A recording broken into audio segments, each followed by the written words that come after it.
অসম্ভবকে সম্ভব করাই যেন ক্রিস্টিয়ানো রোনালদোর কাজ। পড়ন্ত বেলায় এসেও এমন কিছু করে যাচ্ছেন ফুটবল মহাতারকা, যা ক্যারিয়ারের পিক টাইমেও অনেকের কাছে কল্পনার চেয়েও বেশি। যে বয়সে ফুটবল থেকে অবসরে যায় সবাই, সে বয়সে তিনি গড়ে যাচ্ছেন একের পর এক রেকর্ড। এবার যেটা করতে চলেছেন তা শুধু রোনালদোকে বিশ্বের সবচেয়ে দামি ফুটবলারই নয়, বরং সবচেয়ে বেশি বয়সে দামি ফুটবলার হওয়ার তকমা দেবে।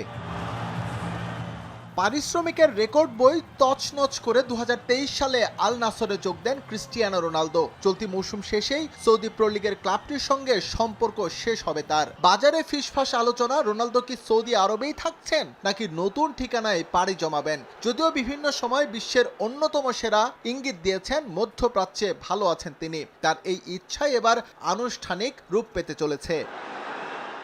আল নাসরের সঙ্গে নতুন চুক্তিতে রোনালদোর বেতন বাড়ছে আরও। এর আগে বাৎসরিক 164 মিলিয়ন পাউন্ডের চুক্তি ছিল রনের, সঙ্গে ছিল আরও 49 মিলিয়ন বোনাস। এবার বোনাস কত বাড়ছে সেটা এখনও প্রকাশ না করা হলেও পারিশ্রমিকের অঙ্কটা বেড়ে 167.9 হচ্ছে, তা ছড়িয়ে গেছে গণমাধ্যমে। খুব শিগগিরই দুপক্ষের মাঝে আনুষ্ঠানিক চুক্তি হবে বলে নিশ্চিত করেছে বিভিন্ন সূত্র।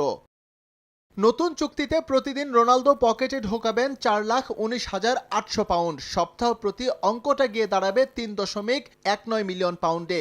মিনিট প্রতি ক্রিস্টিয়ানো রোনালদোর উপার্জন প্রায় 300 পাউন্ড, বাংলা টাকায় যা 48,000-এর কাছাকাছি। চোখ বন্ধ করে একটাবার ভাবুন, রোনালদো যে পরিমাণ অর্থ মিনিটে উপার্জন করেন তা অনেকের মাসিক বেতনের চেয়েও বেশি।